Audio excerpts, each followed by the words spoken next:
Josh Locks. Give it up for Josh. Hey everybody, my name is Josh Locks. I played for Coach Mayden in 99, 2000, 2001. I didn't go to Neon High School, I went to Whitney Young High School, where I coach now. It's amazing seeing everybody here. Eddie, you talked about how much you just learned about putting in effort and how much that mattered. Corey, you talked about just people of every race and culture.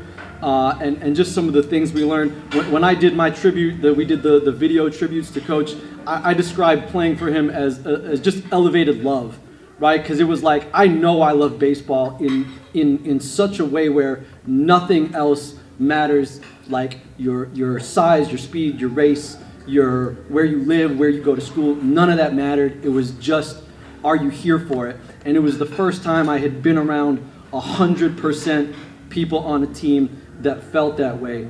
You guys, X remembered me. Like, holy shit, X remembered who I was. I was like, that. I could leave now.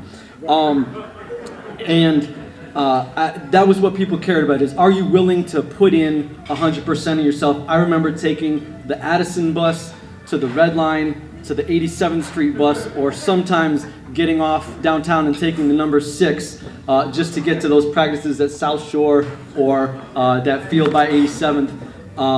And I'll never forget, one time I asked, there was a guy who would give people rides home, and I said, hey, can you just take me to the Red Line? And he was like, sure. And so that was when I was first introduced to Harold's Chicken. And I'm mad that they didn't cater, Coach.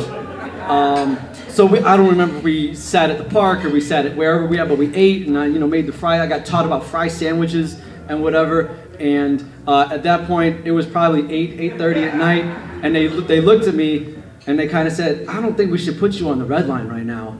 And I didn't see a problem with it. I was like, I'd take the Red Line, I don't care.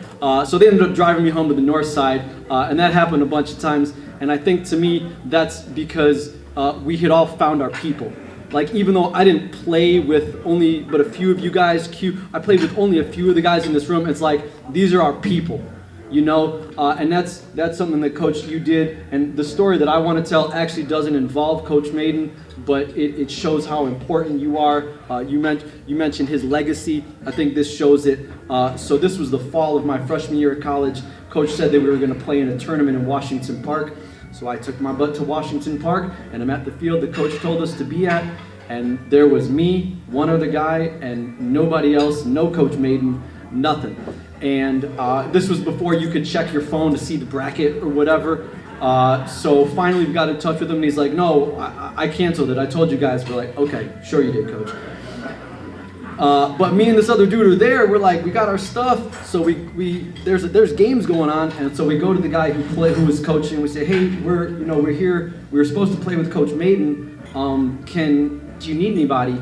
And he goes, well, if y'all are good enough for Mayden, y'all are good enough for me. And that was the start of an incredible experience in my life. That coach was Rick Anderson of the Chicago Orioles in the Skyscraper League. Any of you guys Skyscraper guys?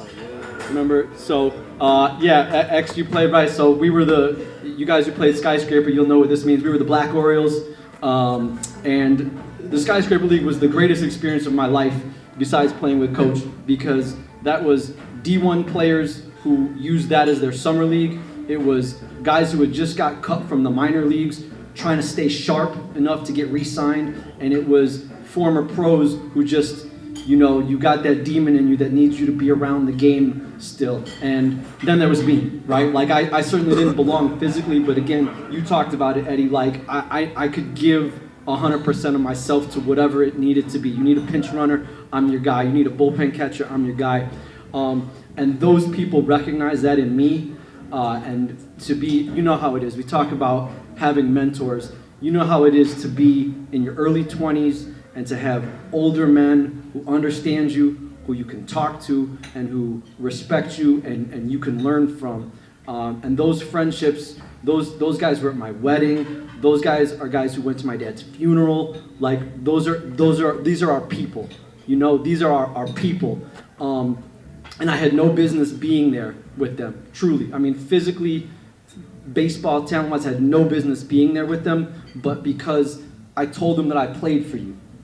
I was able to find my people in that period of my life. Again, you talk about a legacy. That's how important your name is that people can just say your name and it opens doors to incredible experiences. So thank you for putting this together, and thank you for everything you've done for all of us.